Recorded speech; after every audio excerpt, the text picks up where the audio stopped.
solutions in minutes. In this video, we're going to go ahead and work with Copilot Studio. We'll learn how to create a Copilot and then deploy it and publish it. In further videos, we will go ahead and extend the behavior. So first and foremost, here on the copilotstudio.microsoft.com interface website, make sure you have your proper environment or Dataverse environment selected, and then click on Create. You'll have options to start with a template. In our case, I would like to just create a Copilot from scratch.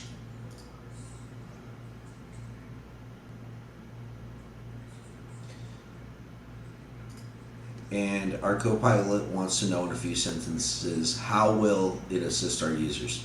So this Copilot is going to actually leverage the learn.microsoft.com website as a reference point for all sorts of development questions around Microsoft, Power Platform, Azure, artificial intelligence, you name it. So our goal here is to create a Copilot that can answer questions about how to build within the platform, and also we'll extend it beyond that to tie into other services. But for now, let's keep it simple. So I'm going to tell this Copilot should reference learn.microsoft.com in order to provide accurate responses about Microsoft products and services and how to develop or extend their functionality. So what this will do is kind of give the Copilot some context, and we're saying, you know what, we wanted to use the learn.microsoft.com website. So then it says, okay, well, thank you for the info. Let's start with the Copilot description. A few sentences, how will your Copilot assist your users? So it actually went ahead and asked me the same question. So let's go ahead and add a little bit more context. The Copilot will answer questions based on info from learn.microsoft.com.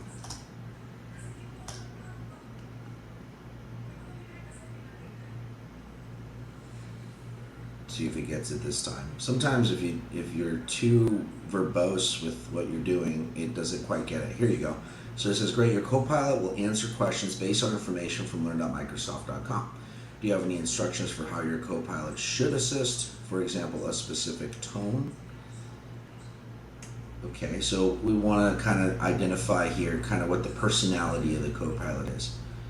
I would like the Copilot to be humorous, but also very accurate in its responses, specifically about Power Platform and Azure. So we're kind of setting the stage for how this Copilot's going to behave ideally. It says, got it, your Copilot will have a humorous tone while providing very accurate responses. Where should the Copilot find important information? So I'll just pass the website again, even though I've passed it before.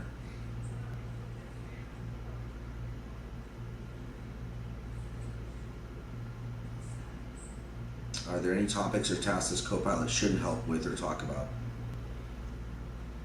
Yes, there should be no responses that are not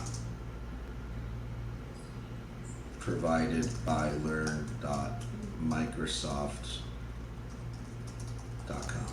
So I just want to keep it narrow for now so that we can see how this works. So what we're doing is we're kind of narrowing the scope of what the Copilot can do and I think we're good to go. So it says, perfect, you're all set to test out your new Copilot. Feel free to keep making changes and let me know when you're done. So this is not a perfect science yet.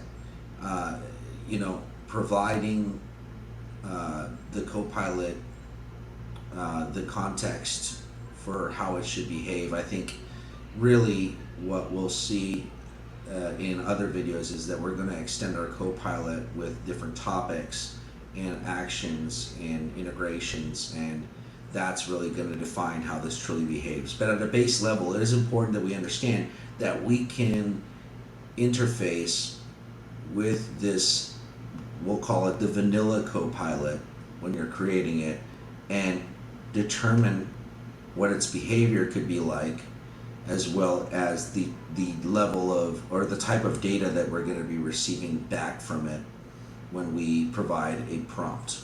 A prompt being a question or a statement. Okay, so what I'm going to do here is I'm going to go click on skip to configure, and let's give our Copilot a name. Right now it's suggested Microsoft Learn Guide. I'm going to call this Microsoft SAM. Some of you may recall who Microsoft SAM is. So, and then let's see here. The description of our Copilot. Use your own words to describe what your Copilot should help with, including your audience and end goal.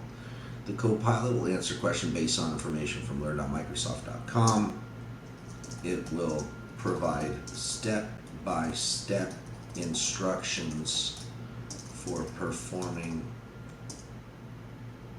development around all technologies within the context of learn.microsoft.com.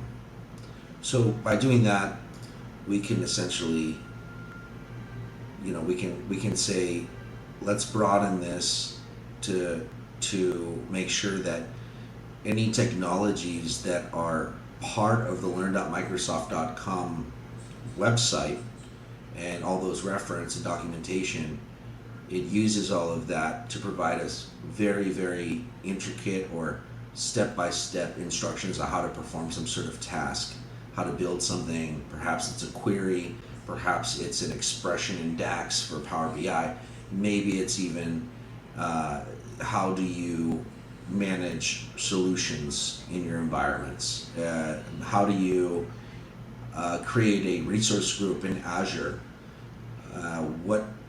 what options for integration do you have with the Copilot itself?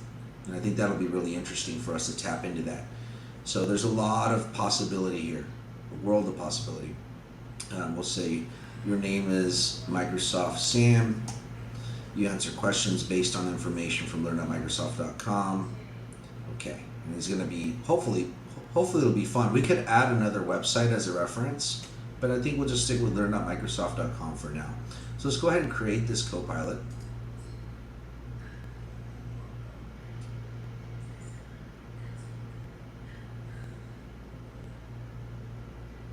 And so keep in mind, here we are in Copilot Studio.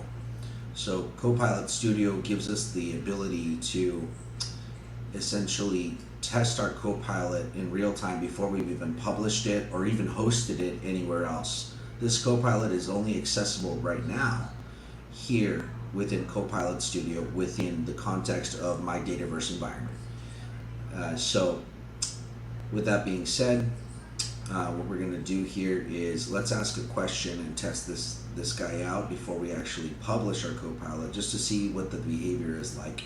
And then in other videos, what we'll do is we're going to start to focus on the knowledge base. So right here, knowledge, we're going to focus on topics, we're going to focus on actions, and then we'll also look at analytics and the different channels that we can use our Copilot on. Okay, so I'm going to ask it a question about, let's say, a good example would be Azure DevOps. So Azure DevOps, for those who don't know, is a great agile slash waterfall platform that you can use to manage your backlog, your product increment, your sprints during projects. So what I want to know is, I'm going to ask it a question about what is the recommended way to set up a new project in Azure DevOps.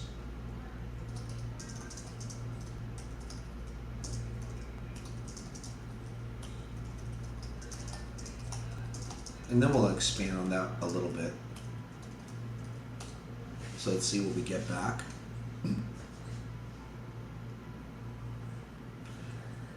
Great. So it says, sign into dev.azure.com, select a new project. Step 3, enter the required information. Choose between public or private. Visibility, select create.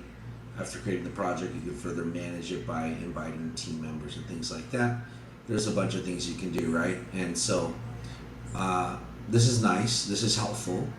And it also gives us a reference to Microsoft Learn where we can actually see where this information is actually being sourced from. So I really like that. That's really cool, because if I really want to read more into this about the steps, I can actually get some visuals here from Microsoft. I can see how I can create the project from the browser, the Team Explorer, the CLI console, and things like that. So very cool. We'll go back here, and what I want to do is I want to ask it another question. And I want to know what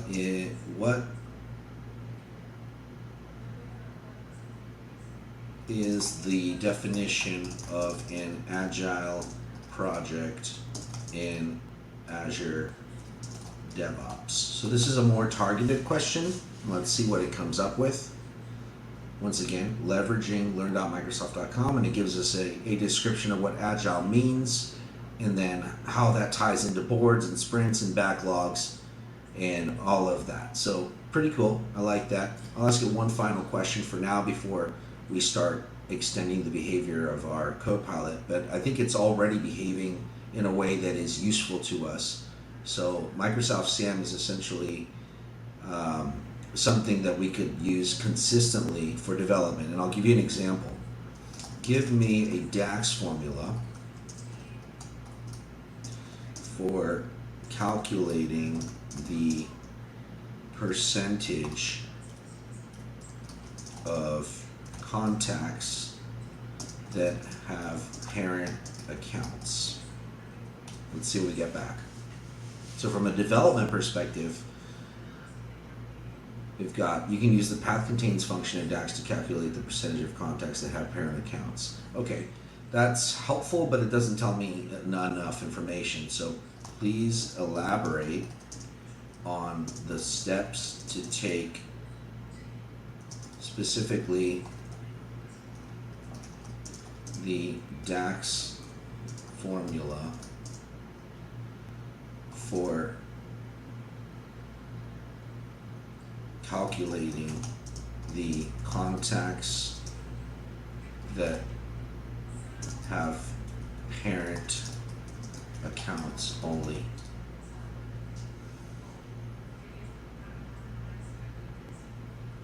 Here we go. So what we got is the count rows function.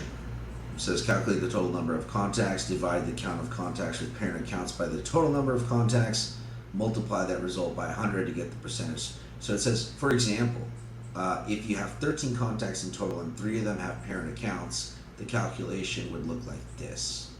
Very cool. And so we know that percentage is 23.08%. Okay.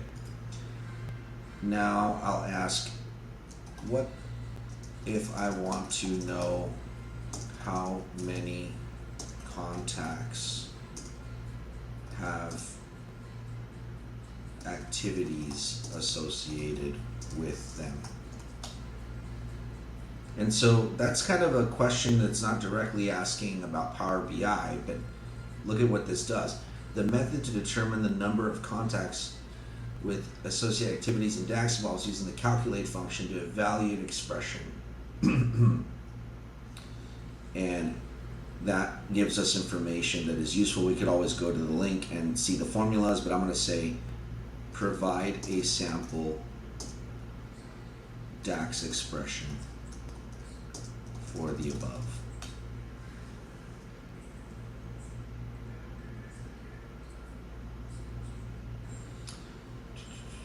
And so it doesn't quite behave yet the way I would expect.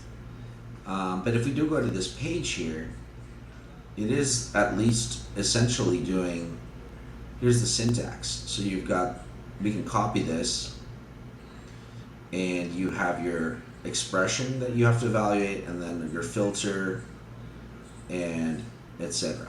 You can have more than one filter.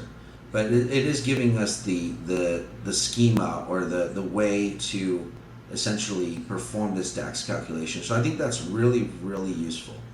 And we can even see right here, total sales on the last selected date. So in Power BI, we could call this, this is going to be a parameter where you have a calculate function that's calling the sum function for the sales amount, and then using the order date key and the max expression.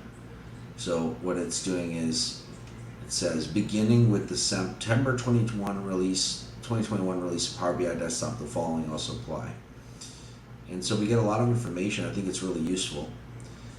And it's a great way to drill down into the information that you're trying to get. Now, I will tell you, there are situations where you can ask something very specific, and you may actually get, without extending this beyond learn.microsoft.com, you may be able to get an actual formulaic expression. So let's try this here and see if it comes out with it.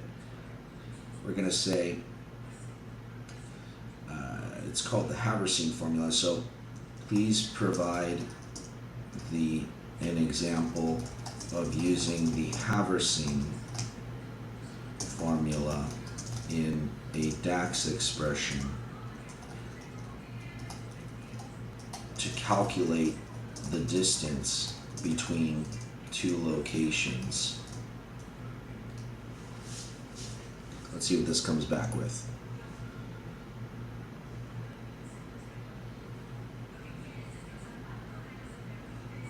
And there you go. Here's the formula. Distance. You have your latitude 1, your longitude 1, latitude 2 and 2, and then you've got this really crazy formula where this 6,371 is the Earth's radius in kilometers, and then it'll return that. So this is great. I mean, you could essentially calculate distance in your Power BI report using this formula and just plug in your values. So I think this is really, really useful. This is the first time that I'm using a Copilot to ask questions specifically about learn.microsoft.com. You can actually go to ChatGPT 4.0 and ask these types of questions, and it automatically will provide this type of information. And usually it will provide a lot more information, specifically in terms of steps. So now that we have our Copilot, what we're going to do is we're going to go ahead and publish. So we feel happy with what we have right now, and then we'll start to extend it in further videos. Thank you so much for joining us in this first session, and I'm really, really looking forward to working with Microsoft SAM and getting this Copilot to be more robust, and even eventually displaying this and hosting this on potentially a Power Pages website that we build out together. Okay? All right. See you soon. Have a great day.